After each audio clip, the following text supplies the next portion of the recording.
Assalamualaikum warahmatullahi wabarakatuh. Halo pemirsa dimanapun kalian berada, salam sejahtera untuk kita semua. Semoga kita semua dalam keadaan sehat dan tetap dalam lindungannya. Kali ini saya akan membawakan cerita inspiratif dan menarik yang sayang untuk dilewatkan. Semoga kisah ini bisa memberikan manfaat dan pelajaran untuk kita semua.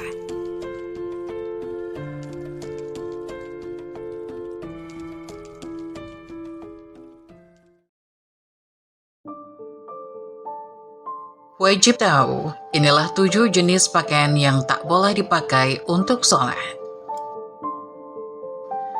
Sholat merupakan ibadah pokok seorang muslim.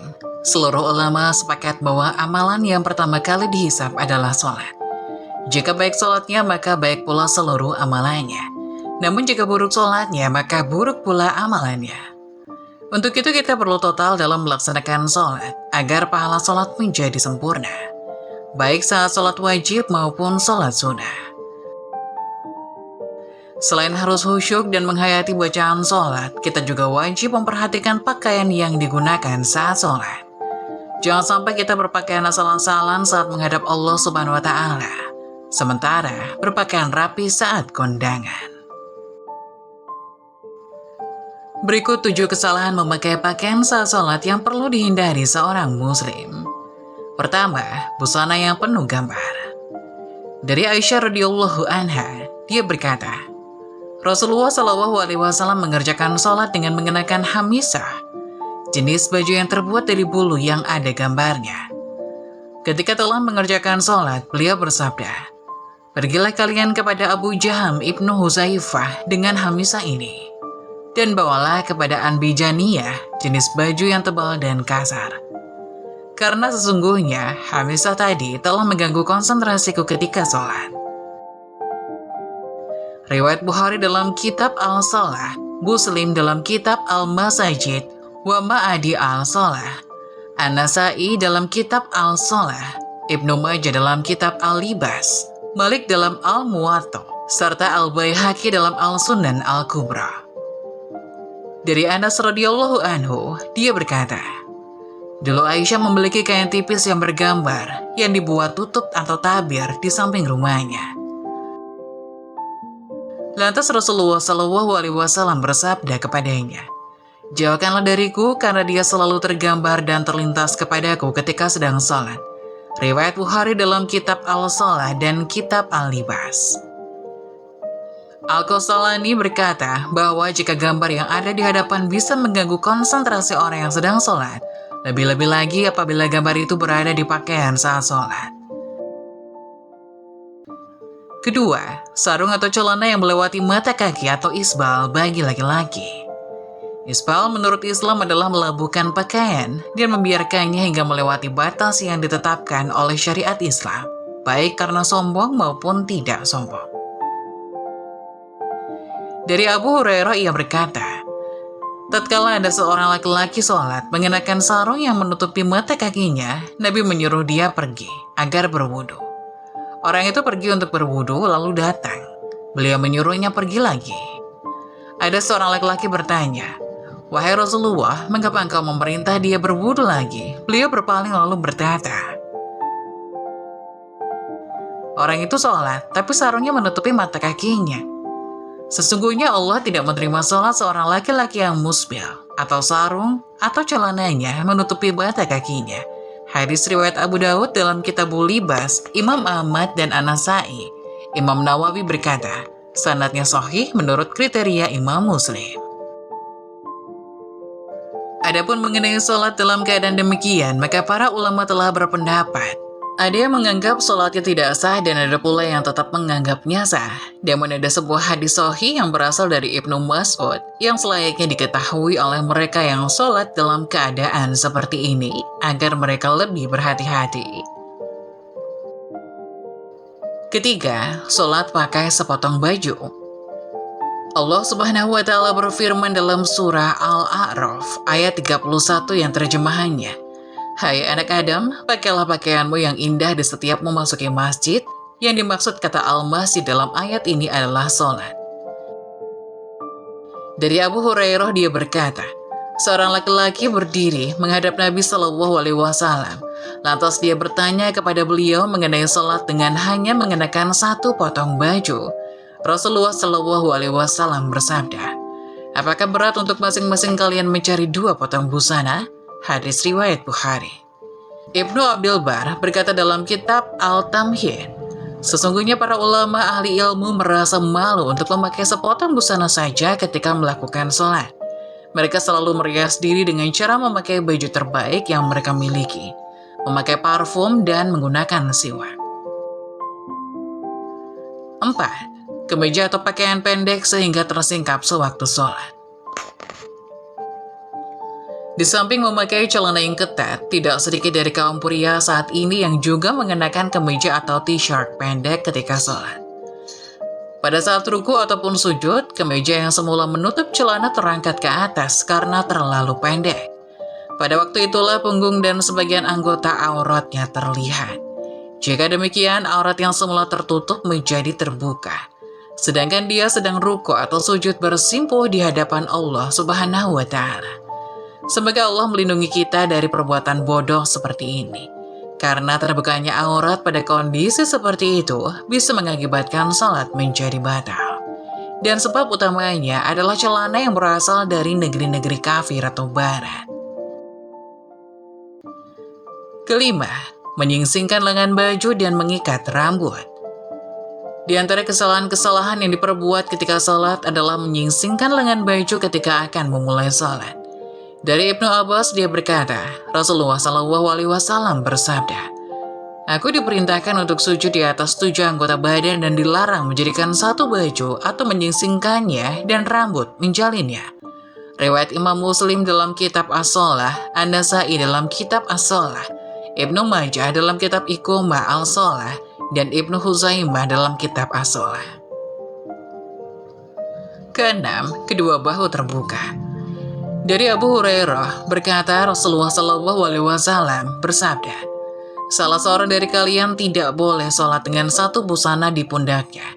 Tidak ada penutupnya sedikitpun." Muttafaq alaih. Ketujuh, baju ketat yang menggambarkan lekuk tubuh. Rasulullah ketika melihat Jabir bin Abdullah datang kepadanya malam hari, lalu dia sholat malam bersamanya. Sedangkan waktu itu dia hanya menyelimutkan pakaian yang sempit, sehingga membentuk semua tubuhnya. Beliau menasihati, jika pakaian itu sempit, jadikanlah sarung, ikatkan kainmu mulai di atas perut sampai ke bawah. Jika kainmu luas sekali, maka selimutkanlah ke seluruh anggota badan. Hadis riwayat Bukhari dalam kitab Shalat. Imam Syafi'i berkata, jika orang sholat memakai baju tipis sehingga kelihatan kulitnya, maka tidak sah sholatnya. Kitab Al-Um 178. Syekh Al-Albani berkata bahwa celana ketat itu mendatangkan 2 macam musibah. Musibah pertama, bahwa orang yang memakainya menyerupai orang-orang kafir. Sedangkan kaum muslim memang memakai celana, akan tetapi model celananya lebar dan longgar. Umat Islam baru mengenal celana ketat setelah mereka dijajah bangsa Eropa. Pengaruh buruk itulah yang diwariskan oleh kaum penjajah kepada umat muslim. Akan tetapi karena kebodohan umat Islam sendiri, mereka mengambil tradisi buruk tersebut. Musibah kedua, celana ketat menyebabkan bentuk aurat terlihat dengan jelas. Memang benar bahwa aurat pria adalah anggota badan antara pusar dan lutut. Namun seorang hamba yang sedang melakukan sholat dituntut untuk berbuat lebih dari ketentuan yang telah ditetapkan oleh syariat dalam masalah busana ini. Lihat Al-Quran surah ke-7 ayat 31. Tidak pantas dia melakukan maksiat kepada Allah ketika sedang sujud bersimpuh di hadapannya. Ketika dia mengenakan celana ketat, maka kedua pantatnya akan terbentuk dengan jelas. Bahkan lebih dari itu, bagian tubuh yang membelah keduanya juga terlihat nyata. Komite Tetap Pembahasan Masalah Ilmiah dan Fatwa Saudi Arabia, semacam MUI di Indonesia, menjawab pertanyaan mengenai hukum Islam tentang sholat memakai celana.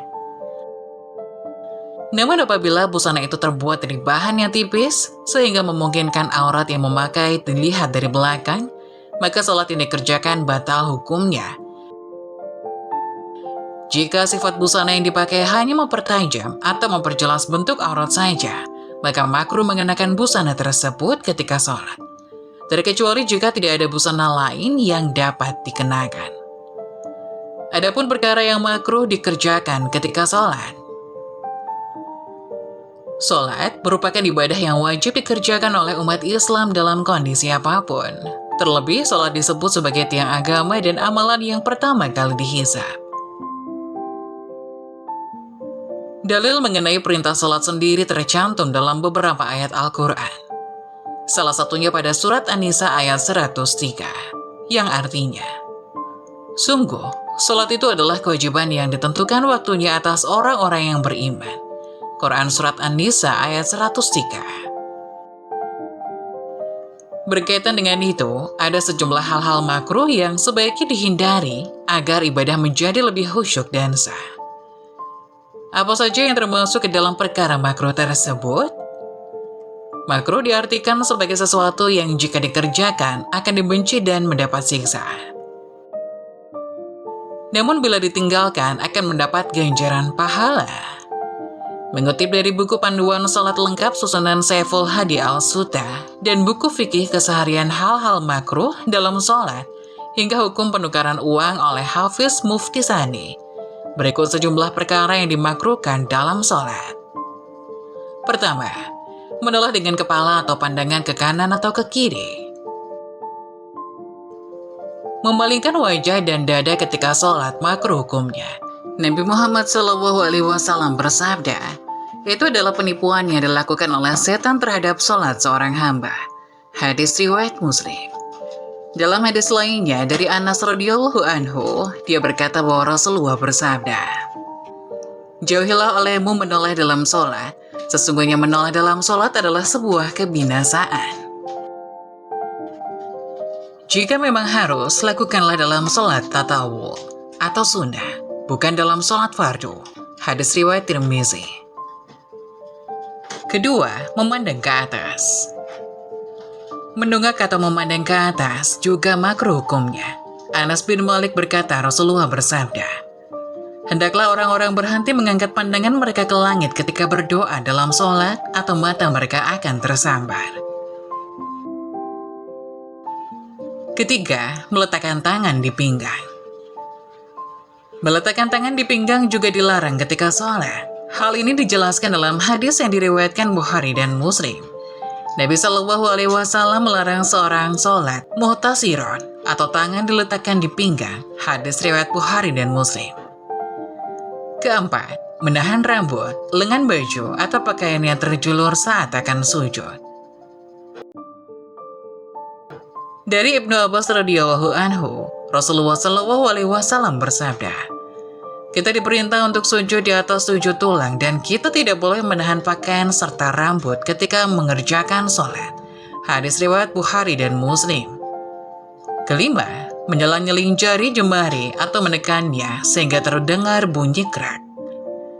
Berdasarkan hadis dari Ali bin Abi Thalib radhiyallahu anhu, dikatakan Nabi Muhammad SAW bersabda, jangan membunyikan jarimu ketika sholat. Hadis riwayat Ibnu Majah. Keenam, mengusap kerikil lebih dari sekali di tempat sujud. Dari Mu'ayyib ia berkata, aku pernah bertanya kepada Nabi SAW tentang mengusap kerikil dalam sholat. Beliau bersabda, jika salah seorang dari kalian melaksanakan sholat, maka janganlah mengusap kerikil yang menempel di dahinya, sebab rahmat Allah telah menyongsongnya. Hadis riwayat Tirmizi. 7. Menahan hadas. Maksud dari menahan hadas ini ialah kencing, kentut, dan buang air besar. Hukum makruh ini disebabkan apabila seorang muslim menahan hadas, khawatir mengganggu kehusyukan sholatnya. Dari Aisyah radhiyallahu anha, dia berkata, aku mendengar Nabi SAW bersabda,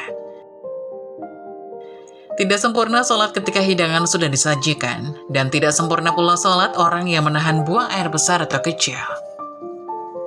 Itulah sejumlah perkara yang dimakruhkan dalam sholat. Jangan lupa dipraktikkan dalam ibadah sehari-hari.